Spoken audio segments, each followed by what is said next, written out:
ne veux plus entendre parler de lui. Ciné-Parler, sur Cinéma Radio. C'est un passeport pour un autre monde. Bonjour, c'est Bobo, bienvenue dans cet épisode de Ciné-Parler, vous êtes sur Cinéma Radio, vous pouvez écouter cet épisode sur toutes les plateformes de podcast et sur la plateforme Echo, E-E-K-O, pour écouter ce podcast en ligne. Et aujourd'hui, on va parler de Grâce à Dieu de François Ozon. Je m'appelle Alexandre Guérin, père de 5 enfants. Je découvre il y a un mois, par hasard, que le père Prénat est revenu sur la région de Lyon, comme avant. Il t'a vu? Oui, je sais. Pourquoi cet homme s'occupe-t-il encore d'enfants? Les samedis après-midi, il m'emmenait dans le local photo de la paroisse. Il me disait, c'est notre secret. Je suis horrifié par ce que vous me dites. Enfin, moi, ce que j'attends, c'est une sanction de l'Église à son encontre. Je vais être clair avec vous, le père Prénat restera toujours prêtre. Vous avez une idée d'autres victimes qui pourraient témoigner? Mais je suis sûr qu'il en existe. Il y a une plainte qui a été déposée contre Prénat. Putain, c'est pas vrai. Mais regarde, il est encore avec des gosses. Je croyais qu'il était mort. Il va falloir faire quelque chose. Faut réunir d'autres victimes. Et j'attends depuis toujours ce moment, que je puisse enfin tout raconter moi aussi. Mais c'est important. Est-ce que vous voulez porter plainte contre Bernard Prénat? Ouais, je porte plainte. Nous sommes confrontés à des faits anciens et grâce à Dieu, tous ces faits sont prescrits. Du coup, en ce dimanche après-midi, je sors du Méliès où la salle était complète, archi complète, pour voir Grâce à Dieu. Le film a commencé avec un quart d'heure de retard pour entrer dans la salle. Alors il y avait que des personnes assez âgées, hein. Je pense que j'étais le seul jeune dans la salle. Et derrière moi, il y avait un prêtre. J'aurais bien aimé. Je savais qu'il était prêtre parce que tout simplement il était habillé en soutane. Et j'aurais bien aimé l'interviewer pour savoir ce qu'il avait pensé du film et quelle était sa vision de la vision de François Ozon, de l'affaire de la pédophilie dans l'église de Lyon et du silence de l'institution et du cardinal Barbarin. Donc François Ozon, moi c'est un de mes réalisateurs préférés. J'ai vu 150 fois Goutte d'eau sur pierre brûlante et 8 femmes. J'attends tous ces films avec appréhension parce que j'ai peur de détester ces films. Je retarde même le moment de les voir parce que souvent j'ai peur d'être déçu. Et là du coup, comme le film en plus a eu l'ours d'argent à Berlin qui faisait la une de positif, que tout le monde en parle et a des échos très positifs autour de ce film, j'allais le voir avec beaucoup d'appréhension. Et j'ai adoré ce film. C'est un film incroyable.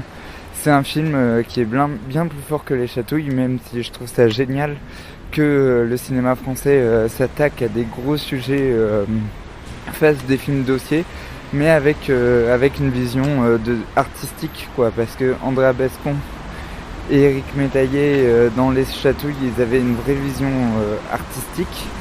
Et là, dans Grâce à Dieu, il y a une véritable vision artistique, c'est sublime, quoi. C'est pas du tout un film dossier et un film à sujet. Ah, il y a des klaxons, je suis à un croisement, je suis désolé.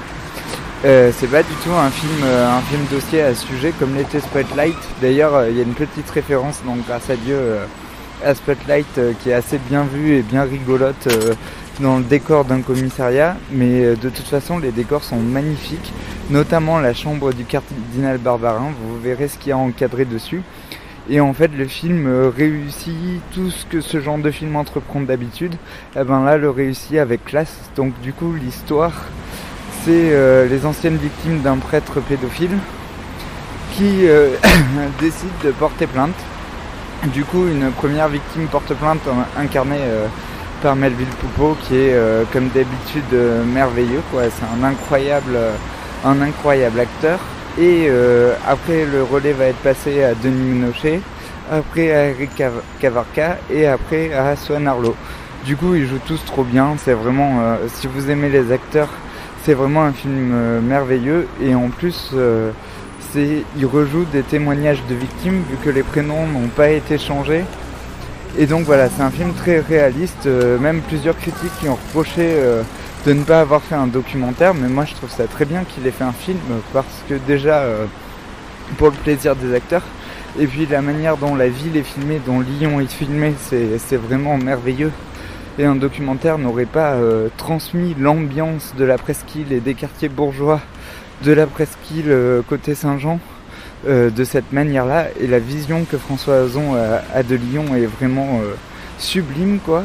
Et je pense que si quelqu'un veut apprendre à filmer une ville, il faut aller voir Grâce à Dieu, parce que la manière dont il filme les rues, dont il filme l'architecture, dont il filme la cathédrale de Fourvière, dont il filme les rues de Fourvière, c'est superbe.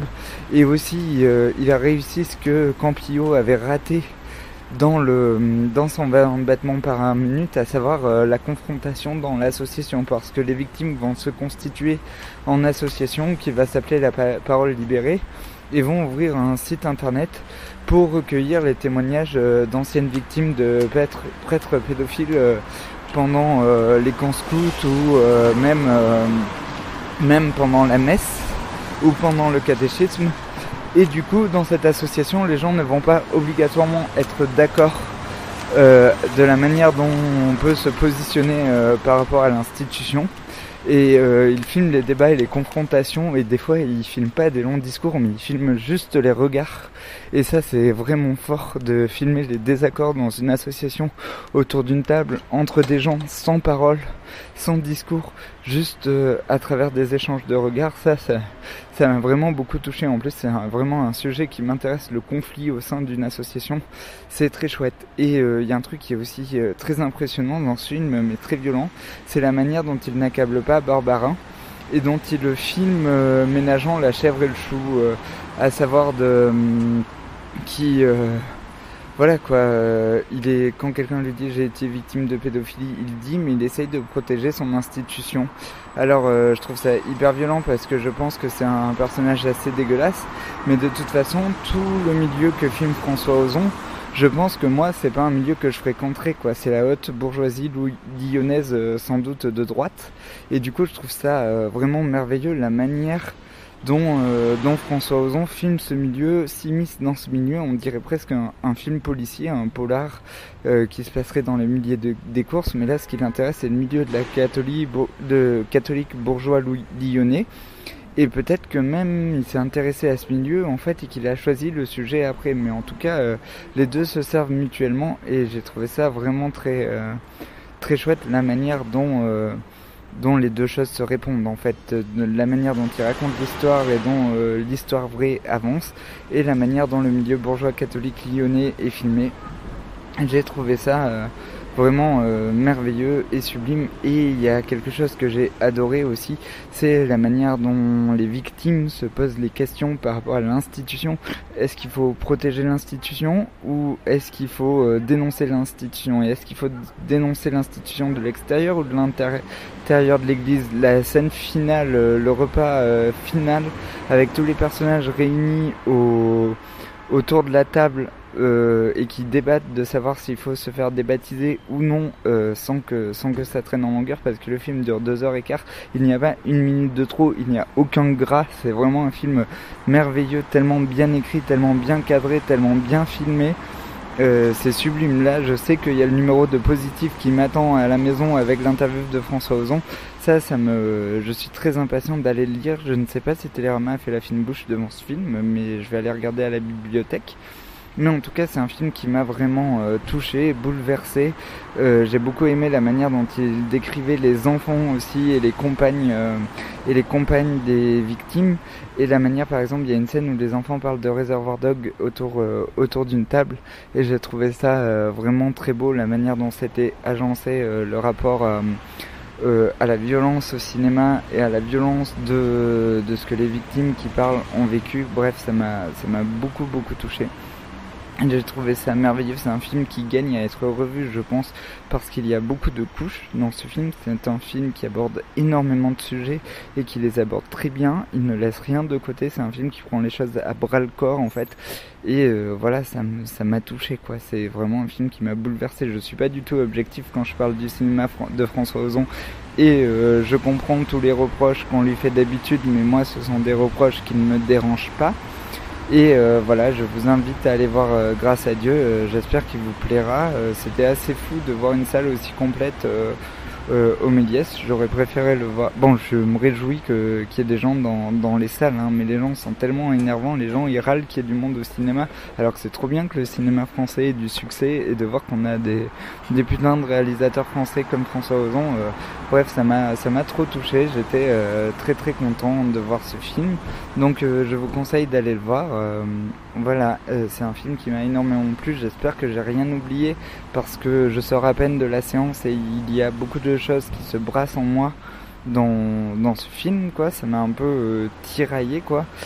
Et voilà, mais ça me fait penser à beaucoup de questions militantes, même si ça se passe dans la bourgeoisie catholique lyonnaise.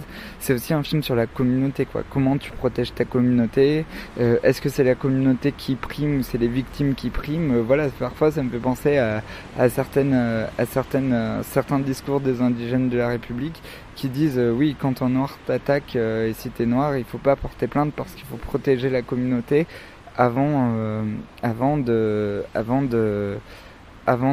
porter plainte contre les autres, quoi. C'est la communauté qui prime sur l'individu, en fait. Et ce film pose cette question-là. Du coup, c'est un film qui se passe dans un certain milieu, mais qui embrasse énormément de sujets. Voilà, j'aimerais bien regarder à Berlin comment le film a été reçu par la critique internationale, parce que c'est un cas bien français, mais apparemment la pédophilie dans l'église touche le monde entier.